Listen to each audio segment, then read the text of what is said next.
Welcome back to my channel. Before we delve into one of the most horrifying and complex cases to ever shake America, I want to take a moment to thank all of you. Your support is what motivates me to continue researching, investigating, and retelling these stories. If you're new here, please consider hitting the subscribe button and turning on notifications. That way, you won't miss any of our future investigations into the darkest corners of human nature. Today's story takes us to a small, peaceful town, a place where everyone thought nothing bad could ever happen. But on a cold autumn morning, that perfect facade was torn away, revealing a horrific scene that would haunt investigators and the entire nation for years to come. This is the story of the Skin-Deep family case in Havenwood. Now let's begin. The call came in at 6:17 a.m. on a Tuesday in October. Detective Miles Corbin was halfway through a cup of coffee that tasted like burnt ambition, staring out the window of his cramped office at the Havenwood Police Department. The Oregon sky was a bruised purple, threatening a rain that had been holding its breath for 3 days. Havenwood was the kind of town that prided itself on its quiet predictability. The police blotter was usually filled with reports of lost cats, teenagers soaping windows, and the occasional DUI after a high school football game. Murder was a foreign concept, a ghost story told on television, not something that walked the manicured lawns of their community. The dispatcher's voice, usually a placid drone, was tight with a tension that made the hairs on Miles's neck stand up. "Miles, you need to get over to 1428 Evergreen Lane, the Miller residence." Martha Miller went to drop off a casserole for the Abbotts next door. The front door was ajar. She said, "You need to see this. She's hysterical." "The Abbotts? Richard and Eleanor?" Miles asked, his mind already picturing the family. They were Havenwood royalty in a way. Richard was a successful wealth manager. Eleanor was a celebrated local artist and philanthropist. And their 2 children, 16-year-old Lily and 12-year-old Sam, were the poster children for academic and athletic excellence. They were the family on the Christmas cards you envied. "That's the one," the dispatcher confirmed, her voice cracking slightly. "Patrol units are en route." "But, Miles," she said, "it's not right." She said they look like dolls. The word hung in the air, sharp and unnatural. Dolls. Miles grabbed his jacket and keys, the burnt coffee forgotten. He met his partner, Detective Isabella Rossi, in the parking lot. She was young, sharp, and still possessed a belief in the inherent goodness of people that Miles had lost somewhere in his 20 years on the force. "What have we got?" she asked, her breath fogging in the chilly air as she slid into the passenger seat of their unmarked sedan. "The Abbotts on Evergreen," Miles said, pulling out onto the damp street. "Neighbor found the door open, said they look like dolls." Rossi frowned. "Dolls? Like a prank?" The neighbor was hysterical. "Doesn't sound like a prank." The drive to Evergreen Lane was short, but the silence in the car was heavy. Evergreen Lane was the heart of Havenwood's affluence, a street lined with stately colonial houses, ancient oak trees, and lawns so green they looked painted.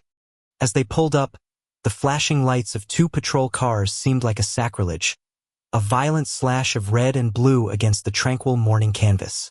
Martha Miller, a woman in her late 60s, was wrapped in a blanket on her own porch, her body racked with sobs as a uniformed officer tried to console her. She pointed a trembling finger toward the Abbott house. In the living room, all of them, just sitting there. Miles nodded to the officer and approached the 2-story White House.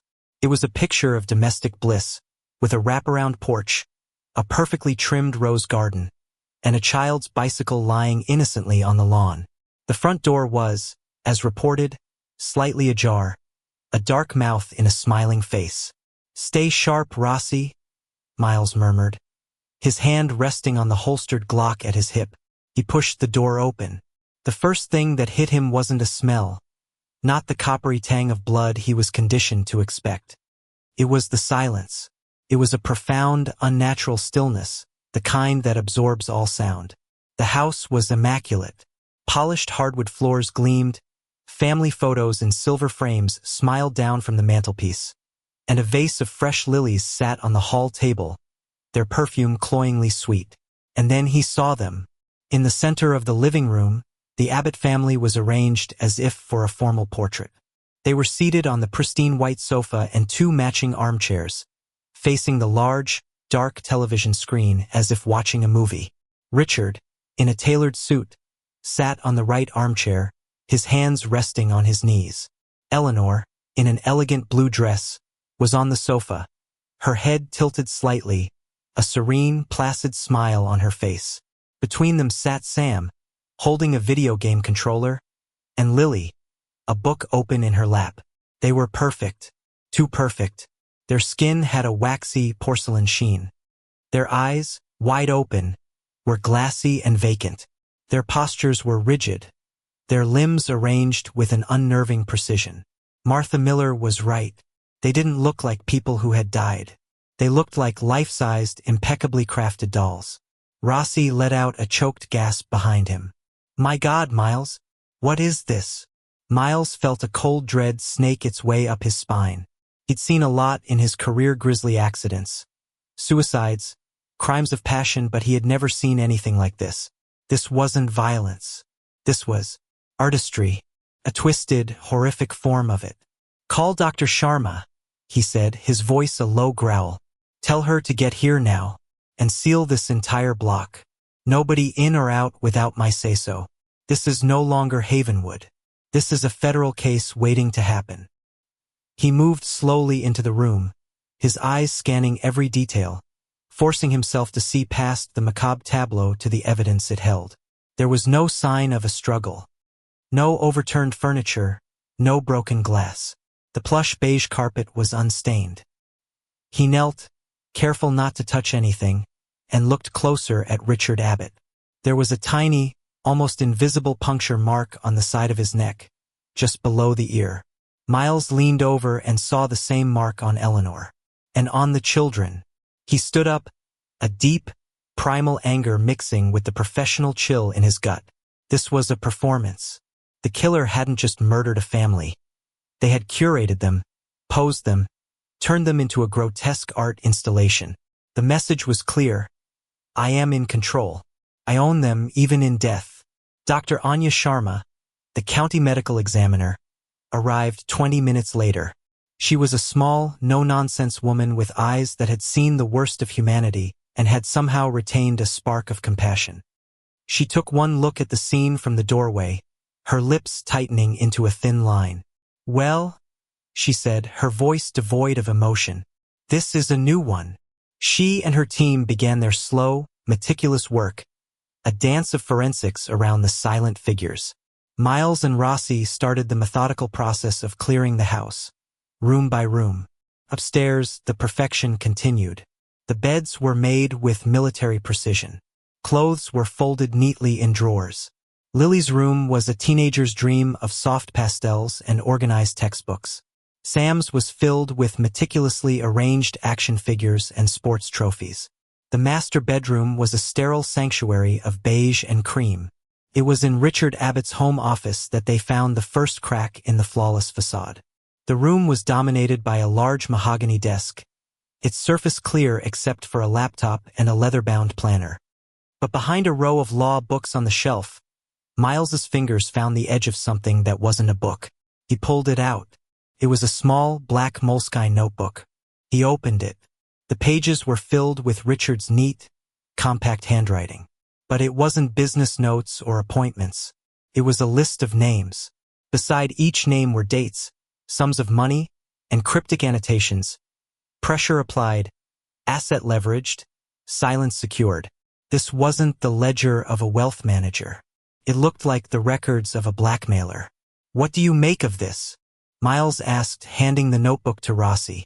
She flipped through the pages, her brow furrowed. "These are some of the most powerful people in the state, Miles. Politicians, judges, CEOs. If this is what it looks like, Richard Abbott was playing a very dangerous game."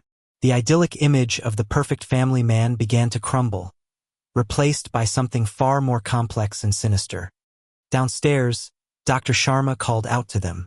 "You'll want to see this," she said, beckoning them toward the basement door. "My assistant found it when he was checking the circuit breaker." The basement was a stark contrast to the rest of the house. It was unfinished, with concrete walls and exposed pipes. It smelled of damp earth and sawdust. In the far corner, hidden behind a stack of old furniture and covered by a heavy tarp, was a section of the wall that looked different. A faint seam was visible.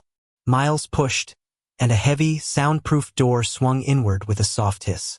The room inside was a workshop, but it wasn't for woodworking.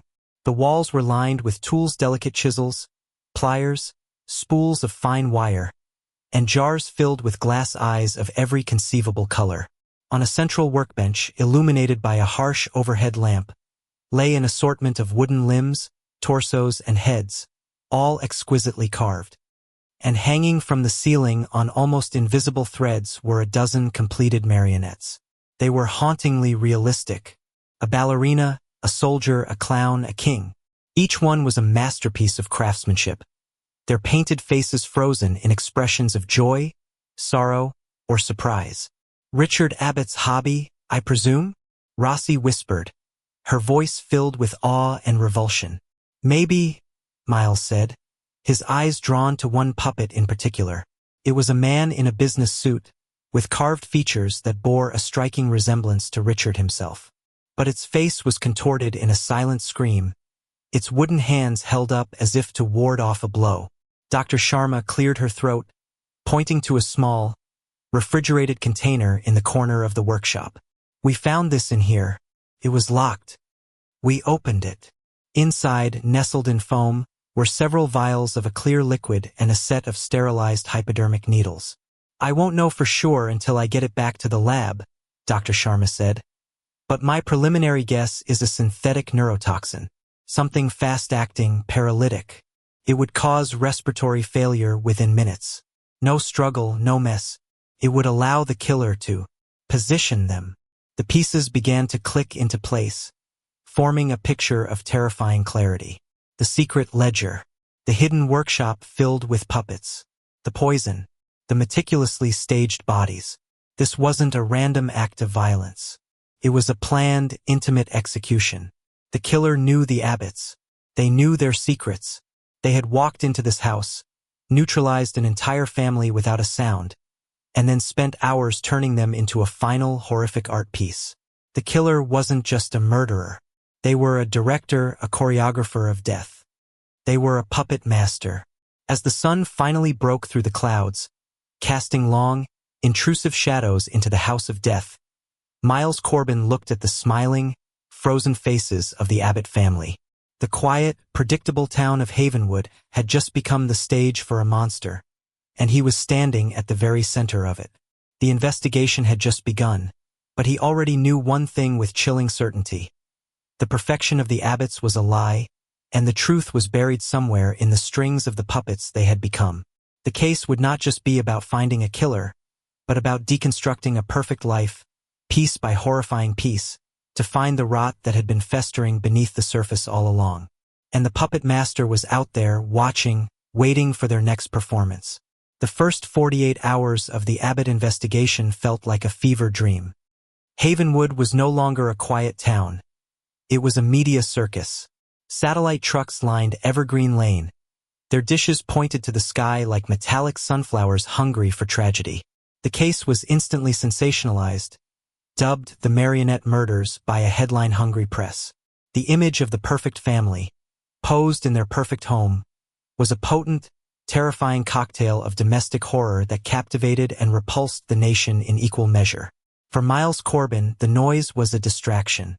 He retreated into the sterile quiet of the incident room they had set up at the station, a space now dominated by a massive whiteboard. On it were photos of the victims, their faces still eerily placid, surrounded by a spiderweb of questions and nascent theories. The autopsy reports from Dr. Sharma confirmed his initial suspicions.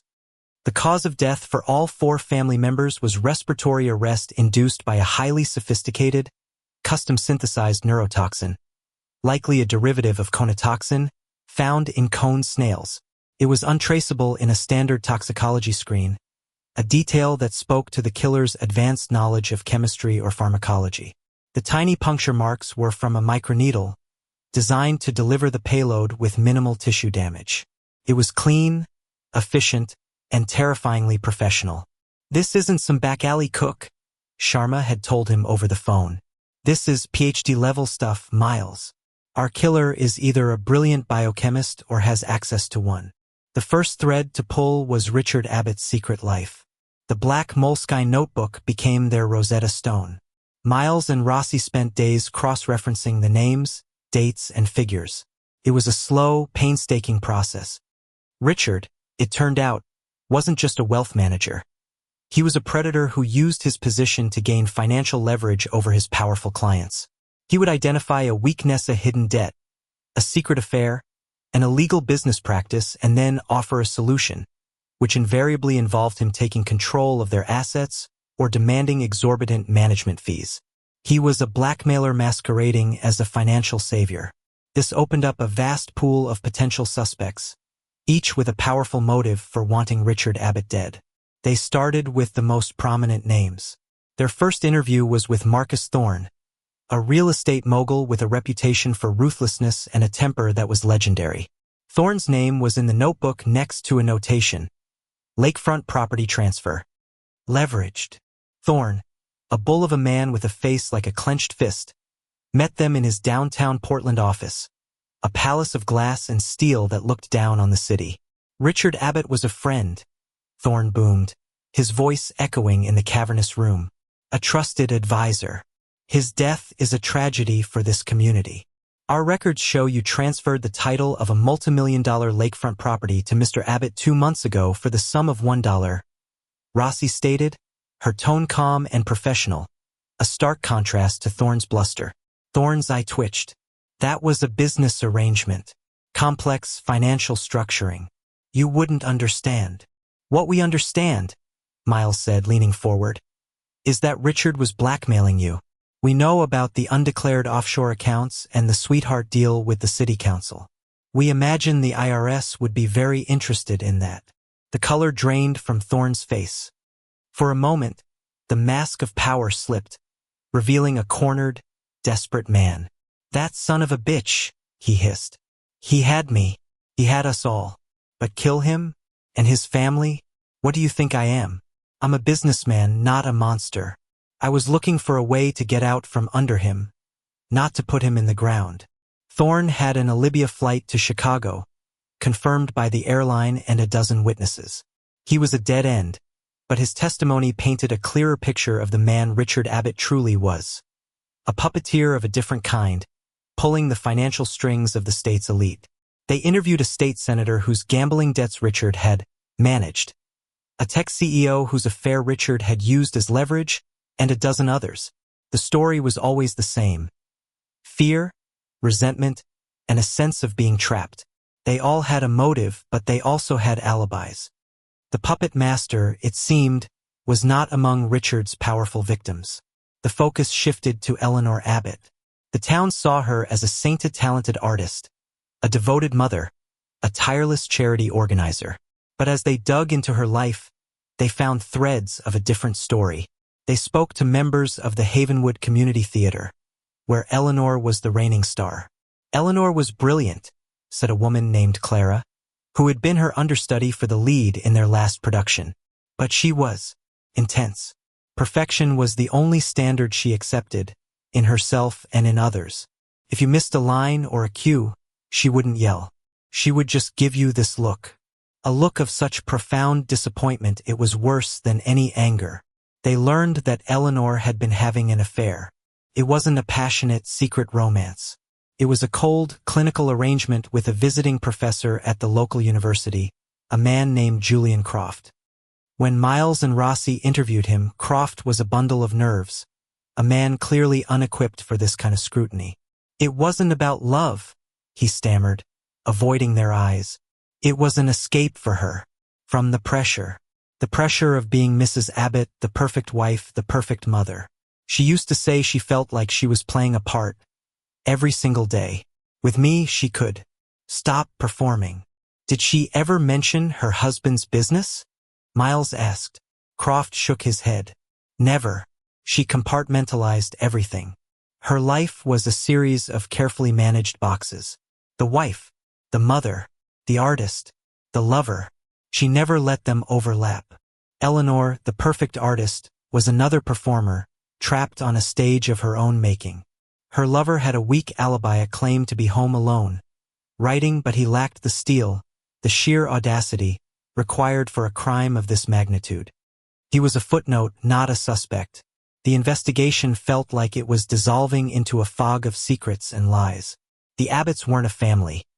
They were a corporation, an illusion of perfection maintained by secrets, blackmail, and emotional suppression.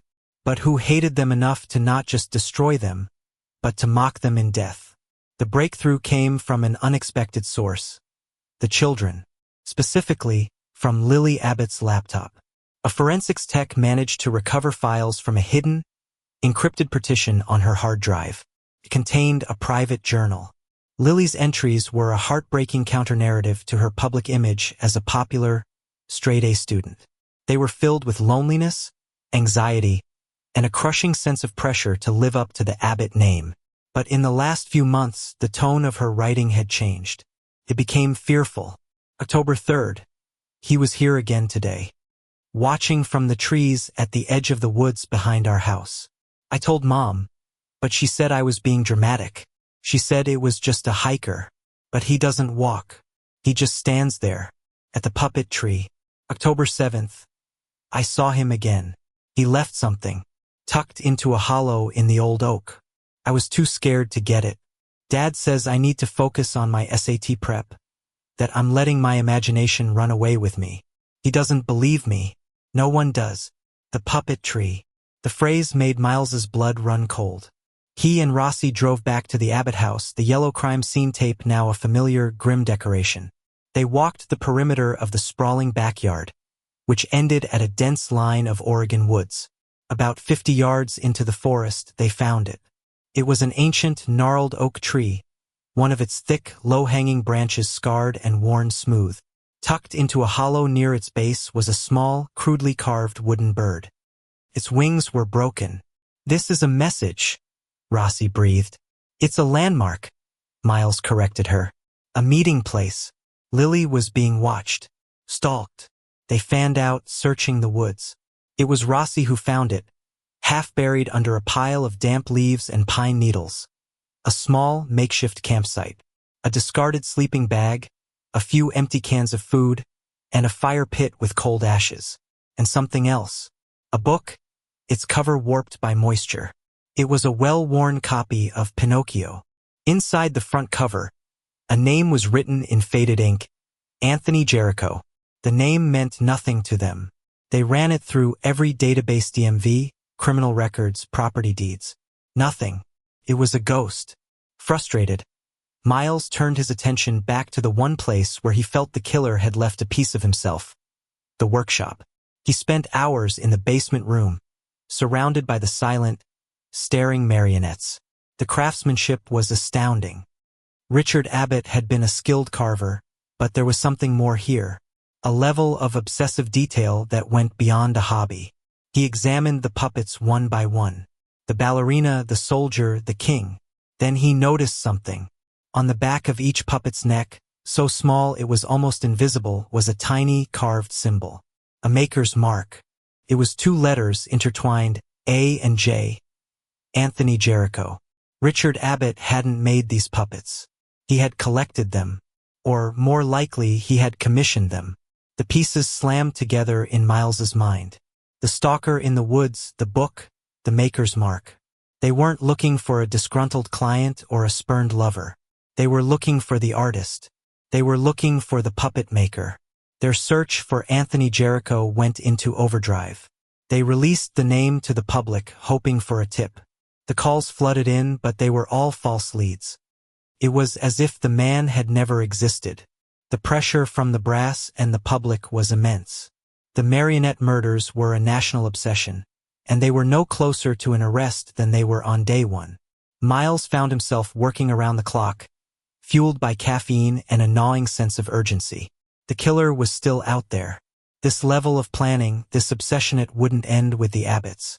This was a story, and the puppet master had more acts to stage.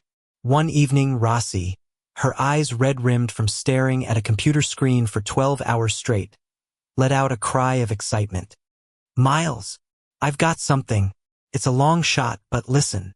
She had stopped searching for Anthony Jericho in official records and had started digging into niche online communities, art forums, doll-making guilds, and puppetry enthusiast message boards.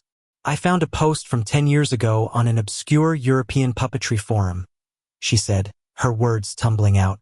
Someone was asking about a reclusive but brilliant puppet maker from the Pacific Northwest who had just disappeared. They said his work was unparalleled, almost magical. They said he never sold his work commercially, only took on private commissions for a very select clientele. The user who posted it mentioned his name, Anthony Jericho. According to the forum post, Jericho had a studio somewhere in the rural outskirts of a town called Silver Creek, about 2 hours west of Havenwood.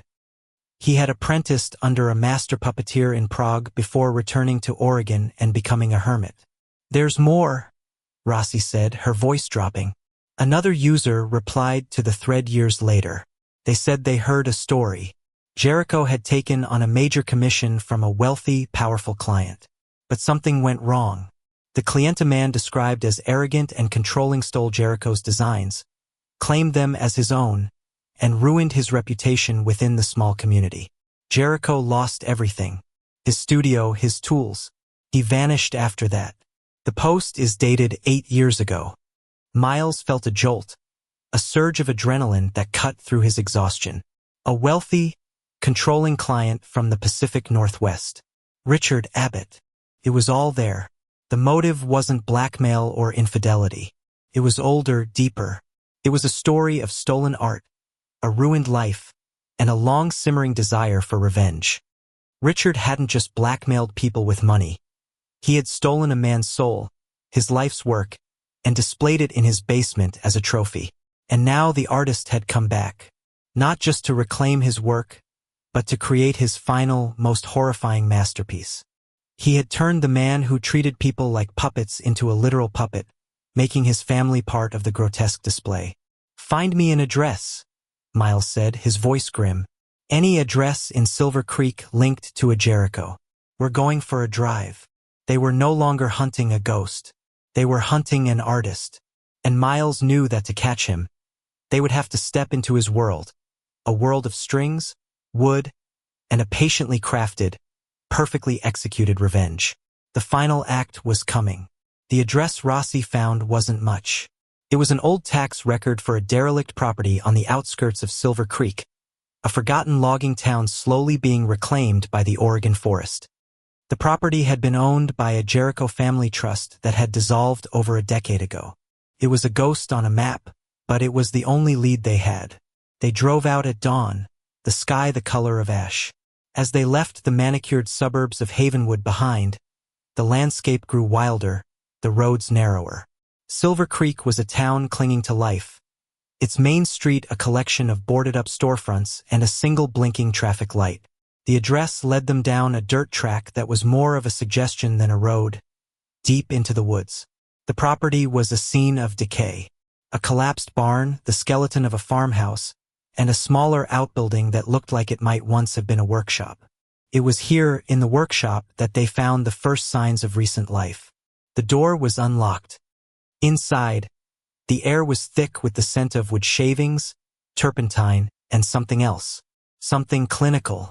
The space was a haunting echo of the workshop in the Abbott's basement, but this was the original, the source. Workbenches were covered in a fine layer of dust, but clear patches showed where tools had recently lain. On one wall was a gallery of faded photographs.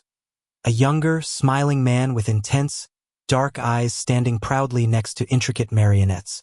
In several photos, he was with an older, European-looking man, his mentor from Prague. This was the ghost, Anthony Jericho. But the most chilling discovery was on a large corkboard that covered the back wall. It was a meticulous, obsessive chronicle of the Abbott family. Photos, taken from a distance with a telephoto lens, captured them in their daily lives. Richard leaving for work, Eleanor gardening, Lily at soccer practice, Sam riding his bike. There were architectural sketches of their house, highlighting entry points and security system blind spots. There were schedules detailing their movements down to the minute. And in the center of it all was a series of anatomical drawings, showing the precise injection point for the neurotoxin. It was a blueprint for murder, a story of a vengeance that had been planned and rehearsed for years. "He's been watching them for a long, long time," Rossi whispered, her face pale. "This was his life's work," Miles said grimly. The Abbotts were just the final project. On a small table in the corner, they found what they were looking for: a newly written ledger. It contained only one entry, a name and an address: Dr. Alistair Finch, 212 Harbor View, Newport. Below the address was a date and time: today, 6 p.m. A quick search on their mobile database revealed Dr. Alistair Finch was a renowned and recently retired biochemist who had worked at a private research facility known for its cutting-edge work in toxicology. His name was also on the list of Richard Abbott's blackmail victims. The notation in Richard's notebook read, "Formulae patent. Silenced." The pieces crashed into place with sickening force. "Jericho didn't make the toxin," Miles said, his mind racing. "He couldn't have. But he knew who could. He found another of Abbott's victims, Dr. Finch. He blackmailed the blackmailer's victim. He forced Finch to create the poison for him. And now he was going to tie up the loose ends. Dr. Finch was his final puppet." The drive to Newport, a coastal city 2 hours away, was a frantic race against time. They called for local backup, but they knew they would be the first to arrive. The sun was beginning its slow descent, painting the sky in fiery strokes of orange and red as they sped down the highway, the siren screaming. Dr. Finch's house was a modern glass and steel structure perched on a cliff overlooking the Pacific Ocean. The scene was eerily quiet. No sign of a struggle. Miles and Rossi drew their weapons, approaching the house with tactical precision. The front door was unlocked. They found them in the living room, a space with a floor-to-ceiling window that offered a breathtaking, panoramic view of the churning sea below. Dr. Finch, a frail-looking man in his 70s, was seated in a chair, his eyes wide with a terror that was all too real. Standing behind him, a micro-syringe held delicately in his gloved hand, was a man of about 50. He was thin, with a gaunt, ascetic face and the same intense, dark eyes from the photographs. He was dressed in a simple black work shirt and pants. He looked less like a killer and more like a craftsman who had been interrupted at his work. "Anthony Jericho." "Detective Corbin," Jericho said, his voice calm, almost gentle. "I was wondering when you would arrive. I've been following your progress. You are more thorough than I anticipated." "It's over, Jericho," Miles said, his voice level, his gun trained on the man's center mass. "Put the needle down." Jericho smiled, a sad, weary expression. "Over? No, Detective. It is complete. This is the epilogue. The final string to be cut. Dr. Finch here provided the means for my production, a service for which he was not compensated. I am merely here to close his account. He was one of Abbott's victims, just like you," Rossi said, trying to reason with him. "You don't have to do this." "A victim," Jericho scoffed, a flicker of fire in his calm eyes. "Dr. Finch sold his soul to Abbott for a patent. I lost my soul. There is a difference. Richard Abbott didn't just steal my work. He took my name, my hands, my very purpose for being. He turned me into a ghost. He put me on a string, Detective, and he made me dance for years. All I did was return the favor." He looked at the terrified Dr. Finch. "I create. I give wood a soul. I give it life. Richard Abbott destroyed. He hollowed people out, leaving them as empty shells. I simply made their outsides match their insides. It was an act of truth, an act of art." Miles saw the flicker of movement, the tightening of Jericho's fingers on the syringe. There was no reasoning with this man. He was living in a different reality, one he had constructed with wood, wire, and a decade of pure, distilled hatred. "Don't," Miles warned, but Jericho wasn't looking at them anymore. He was looking out the window at the setting sun. Every performance must have a finale, he whispered. He pressed the plunger. Dr. Finch convulsed once, a silent, horrifying tremor, and then went still, his eyes freezing into the same glassy stare as the abbot's. In the same fluid motion, Jericho pulled another syringe from his pocket, one he had concealed in his palm. He plunged it into his own neck before Miles or Rossi could even react. The artist, he said, a faint, triumphant smile on his lips as his own body began to stiffen, must always go down with his creation. He stumbled back against the great glass window. For a moment, he stood there, a statue against the dying sun, his body rigid, his eyes fixed on some unseen horizon. The toxin was fast. He was already gone. His body, locked by the paralytic, tilted slowly backward. The sound of the shattering glass was like a thunderclap, followed by the roar of the ocean as the wind and spray rushed into the room. Anthony Jericho, the puppet master, a man who had lived his life by the pull of strings, had fallen into the abyss, a final horrifying act of self-directed choreography. The aftermath was quiet. The media frenzy died down. The satellite trucks packed up and left Evergreen Lane, and Havenwood tried to stitch itself back together, though the scar of the Marionette murders would never truly fade. The case was closed, the monster gone, but the questions remained, echoing in the silence he left behind. Weeks later, Miles Corbin stood in the evidence lockup, looking at the collection of marionettes from Richard Abbott's basement. They were just objects now, beautifully carved pieces of wood and string, their sinister power gone. But he couldn't shake the image of the Abbott family, frozen in their perfect living room, or of Anthony Jericho, a statue against the setting sun. He thought about the tangled web of lies, blackmail, and stolen dreams that had festered beneath the surface of a perfect town and a perfect family. The killer was a monster, of that there was no doubt. But he was a monster that Richard Abbott had helped create. Abbott had pulled the strings for years, and in the end, those same strings had coiled back around him and his family, wielded by the ghost he had made. Rossi came and stood beside him. It's hard to look at them, isn't it? He called it art, Miles said, his voice low. An act of truth.